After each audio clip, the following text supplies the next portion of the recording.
Kalau kita lihat tentang Islam kita rata-rata kaum muslimin yang ada ini Islamnya KTP. Padahal nikmat Islam ini nikmat yang luar biasa, lebih baik dari dunia dan seisinya. Sekarang kita harus jaga iman kita, jaga keislaman kita. Dengan apa kita menjaga? Dengan apa kita mensyukuri nikmat Islam ini? Dengan kita belajar agama. Kalau kita nggak belajar agama, bagaimana kita tahu tentang agama Islam? Nggak akan tahu kita.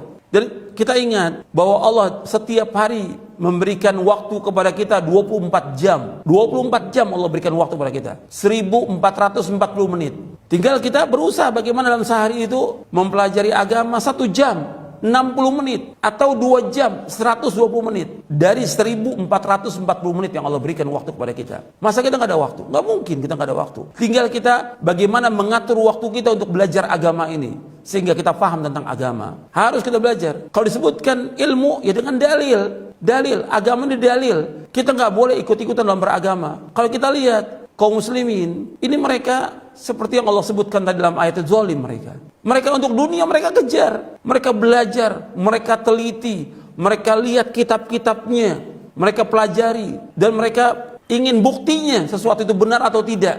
Itu ketika mereka belajar tentang ilmu pengetahuan. Tapi kalau soal agama kita lihat kaum muslimin ikut-ikutan, nggak pernah nanya dalilnya apa. Kiai atau ustadz atau guru mengajarkan sesuatu kepada dia ikut-ikutan. Kita harus jujur. Coba kita jujur. Kita lihat kaum muslimin. Mereka ketika wudhu, sholat atau yang lain, mereka nggak tanya dalil. Apa kata ustadznya atau apa yang mereka belajar dulu waktu masih kecil?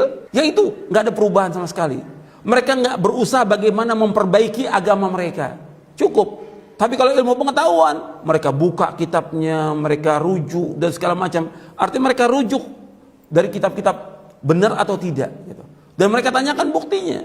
Seperti misalnya saya ambil contoh, kalau orang sholat yang ada ikut-ikutan, ini masalah agama. Dan yang pertama dihisab pada hari kiamat. Nggak pernah tanya dalilnya apa, bagaimana cara takbirnya, apa yang harus dibaca, bagaimana cara rukuknya, bagaimana, nggak pernah ditanya bukti dalil.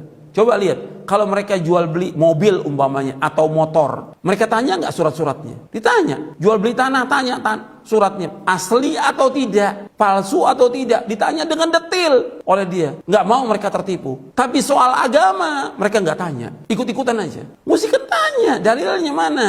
Kita beragama harus dengan dalil, bukan kata ustadz, bukan kata guru, bukan kata kiai.